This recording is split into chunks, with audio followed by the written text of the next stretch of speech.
Será que estamos diante de uma nova crise mundial? Índice do medo sobe 46% após tocar a máxima desde a crise de 2008. Bolsas globais despencam com medo de recessão nos States. O Japão registra o pior dia desde 1987. Enquanto isso, o dólar sobe e atinge o maior nível em 3 anos. E acompanhando o pânico geral, Bitcoin tomba abaixo dos $50 mil, que é o menor patamar em 6 meses. No Boletim Focus, a expectativa é aumento da inflação e dos juros em 2025. Buffett reduz pela metade a sua participação na empresa Apple. Os jovens estão poupando para comprar iPhone. Pesquisa descobre o que o brasileiro pensa a respeito dos impostos sobre a cervejinha. Tudo isso e muito mais aqui no seu Jornal do Investidor de hoje. Boa noite. Bolsas globais caíram firmemente com medo da recessão lá nos Estados Unidos. O índice Nikkei, que é uma referência da bolsa japonesa, caiu 12% ontem, sendo o pior dia desde a fatídica Black Monday de 1987. Essa queda foi a maior em pontos na história desse índice. Teve até ativação de circuit breakers nas bolsas asiáticas, na tentativa de acalmar os ânimos da galera por lá. Quem se emocionou saiu vendendo, se deu mal, porque hoje já deu uma recuperada monstra por lá, olha só na tela. O problema no Japão foi o seguinte, aumentaram os juros por lá e acredite que a Selic japonesa que causou esse estrago todo, agora aumentou, agora de 0,25% ao ano. É mole ou você quer mais? Na Europa deu ruim também, várias bolsas por lá registraram queda. Nos Estados Unidos, o índice Nasdaq caiu 2,15%, mas já se recuperou bastante hoje também. O principal fator que contribuiu para esse pânico foi um relatório de emprego nos Estados Unidos que foi divulgado na última sexta-feira, dia 2. Os empregadores de lá criaram 114 mil empregos em julho, muito aquém da expectativa que era de 175 mil vagas. Cuidado aí com as expectativas, não alimentem-as. Esse relatório aumentou as preocupações sobre a possibilidade do Banco Central americano ter cometido um erro ao manter as taxas de juros altas por lá, aumentando assim o risco de recessão. De acordo com analistas do Goldman Sachs, as chances de recessão nos Estados Unidos nos próximos 12 meses passaram de 15% para 25%. Isso por conta das preocupações com a política monetária do Banco Central e o modo como a economia reagiu aos dados econômicos que foram decepcionantes. A economia dos Estados Unidos até deu alguns sinais ali de expansão no setor de serviços, mas o setor industrial, meu amigo, esse aí está praticamente estagnado, o que aumenta muito as incertezas no mercado. E todas essas quedas nas bolsas ao redor do mundo mostram que existe um medo generalizado de que a maior economia do planeta possa estar entrando sim em um período de contração, o que não é nada bom, considerando que a recuperação econômica global está indo aos trancos e barrancos depois da pandemia, né não?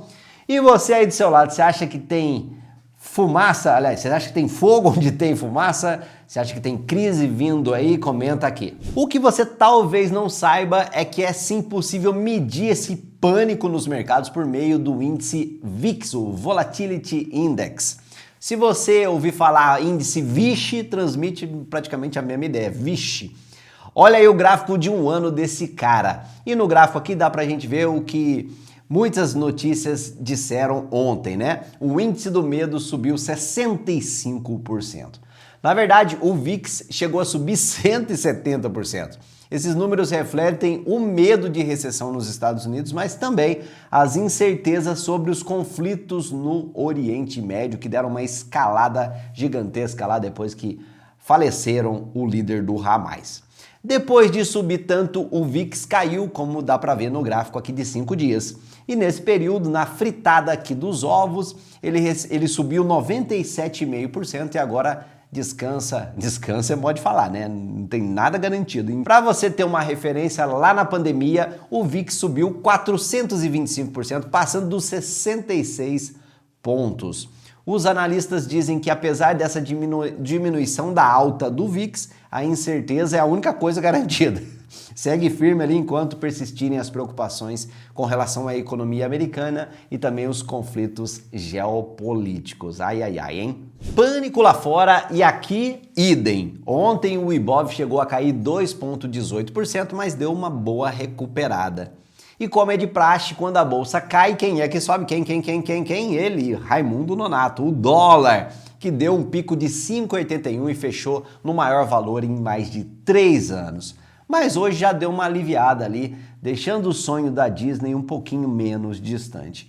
É aquela coisa, né? Tava ruim, depois parece que piorou, depois parece que melhorou. Mas se você for ver bem aqui na história, tá ruim faz tempo, né? Como mostra o gráfico de um mês. E o de um ano também. E o de 5 anos também. Bom, você pegou a ideia, né? Never bet against America, ou melhor, never bet on Brazil only. Agora olha só que interessante, repara que ontem a nossa bolsa caiu, mas depois subiu. Estaria a nossa querida B3 olhando para o futuro de cabeça erguida? Bom, de certa forma, mais ou menos. Apesar de ter caído mais de 2% no decorrer do dia, no final do pregão de ontem, a queda acabou sendo só de 0,46%, que foi pouco, né, considerando que podia ter sido bem pior. Até porque as bolsas ao redor do mundo tiveram um tombo bem maior. E a nossa queda não foi tão grande por um motivo deveras curioso. O motivo é que enquanto outros mercados estão com forte alta acumulada, a bolsa brasileira está em baixa faz tempo. Em geral, as nossas ações já estão bem descontadas há um bom tempo. Em outros países, as bolsas têm muita gordura para queimar, né? Como no próprio mercado americano, que disparou depois da pandemia. Já o Ibov é como se não tivesse mais como piorar, sabe? Bem que no Brasil a gente se supera. Para quem está mais perto do fundo do poço, a queda é menor. Para você entender, olha aí como está o S&P 500, né, nos últimos 5 anos, e agora o Nasdaq e agora o Ibov. E outro fator que ajudou aqui foi o Bradescão, ajudou o nosso índice Ibov, né? O banco, você achou que estava morto, né? Divulgou um balanço que agradou demais os investidores, meu amigo. O resultado, as ações do Bradesco copiosamente subiram, o BBDC3 valorizaram quase 10%. E se você tivesse investido R$1.000, milão nas ações do Bradesco há 7 dias, hoje você teria quase 11% a mais. Dá mais do que a Selic, né? Válida para um ano, mas ganha em apenas uma semana. Nada mal, né não? E quando tem pânico na bolsa, geralmente tem o pânicozinho aqui no mundo cripto também. Às vezes uma hecatombe cripto. O Bitcoin levou um tombão caindo abaixo dos $50.000, patamar esse que é o menor em 6 meses. Quem gosta de comprar barato, pode ser uma grande chance, não, mas não vai colocar todo o dinheiro de uma vez, vai devagar, tá bom? Em certo momento, a queda acumulava mais de 13%. Só que depois de algumas horas, para fechar o dia, o Bitcoin não tem fechamento, mas enfim, né? A queda já tinha diminuído para menos de 6%. Ou seja, muitos Bitcoins trocaram de mão ontem, enquanto uns se desesperavam e alfaceavam os seus BTCs, outros aproveitavam a oportunidade para comprar os mesmos BTC cada vez mais barato. No Boletim Focus, a expectativa é de aumento da inflação e dos juros em 2025. Conforme o Banco Central divulgou ontem, o IPCA deve subir de 4,10% para 4,12% em 2024. Em 2025, um ligeiro aumento, 3,96% para 3,98%. Para 2026, a previsão permaneceu estável, 3,6%. No futuro, seremos sempre pessoas melhores, né? Que coisa. Como a meta de inflação do Banco Central é de 3% para 2024 e 2025, com uma margem de 1,5 percentual para riba ou para baixo, é como se a gente pudesse ali passar de ano, mas com recuperação, né? Se tudo se confirmar, na casquinha ali. Já a taxa Selic deve se manter em 10,5% até o final de 2024. Para 2025, a estimativa é que aumente de 9,5% para 9,75%. 2026, a previsão é se manter em 9%. No caso do dólar, o sonho do Bacen é que ele esteja em 5,30 R$5,30, né, no final de 2024. Para o final de 2025, a previsão subiu de 5,25 para $1 para R$5,30. Quanto ao PIB, a expectativa aumentou quase nada, mas aumentou de 2,19% para 2,2% nesse ano agora, né? Sobre a Selic, foi divulgada ontem, né, segunda-feira, segunda-feira foi ontem, também conhecido como ontem, a última ata do Copom, que ela já deixou claro que o Banco Central não vai hesitar em aumentar os juros para o desespero do Planalto se o cenário econômico piorar. E, na minha opinião, um dos objetivos da vida do dólar é humilhar as previsões dos economistas. Aliás, tá aí um bom tópico para a gente conversar nos comentários. Você acha que o dólar vai fechar o ano acima ou abaixo de R$6, hein? Façam suas apostas, que aqui é de graça e não roube seu dinheiro como as bets. Warren Buffett reduz pela metade a sua participação na Apple, na maçãzinha. A Berkshire Hathaway, a firma do Buffett, reduziu a sua participação na Apple em mais de 50 bilhões de dólares. Agora, o que eles têm investido na maçã são só 84 bilhões. Essa redução, na verdade, ocorreu com a venda de aproximadamente 390 milhões de ações da Apple. Não é uma venda isolada, na verdade, é um movimento que faz parte de uma série de desinvestimentos que já somam 76 bi de dólares na empresa do Mago de Omaha. Apesar dessa venda aí, a Apple continua ainda sendo a maior ação na carteira do Buffett com maior investimento. Aliás, ele continua acreditando no potencial de longo prazo da empresa, tanto é que se não fosse, ele tinha vendido tudo, né? Em um ano, a Apple acumula uma valorização de quase 18%, que já dá vontade, aquela coceirinha de dar uma alfaceada, né não? Me conta aí o que você prefere, comprar ações da Apple ou investir em um iPhone, hein? Ah, essa eu sei que o brasileiro prefere. E falando em ícones americanos, os jovens estão guardando dinheiro para iPhone, formatura e Disney. Um levantamento feito pelo PicPay revelou que crianças e adolescentes de até 15 anos estão utilizando a plataforma para guardar dinheiro para várias finalidades. 27% dos jovens estão guardando grana para comprar iPhones, notebooks e tablets.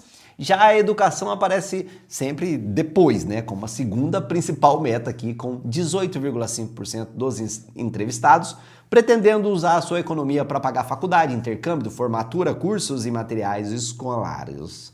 Uma salva de palmas para essa geração que é tão criticada e muitas vezes com razão. Já as viagens representam 10% das metas dessa meninada, com destinos que variam de passeios na praia até viagens internacionais, principalmente para Disney. Outros objetivos incluem comprar o primeiro veículo, tirar CNH, festa de aniversário e games.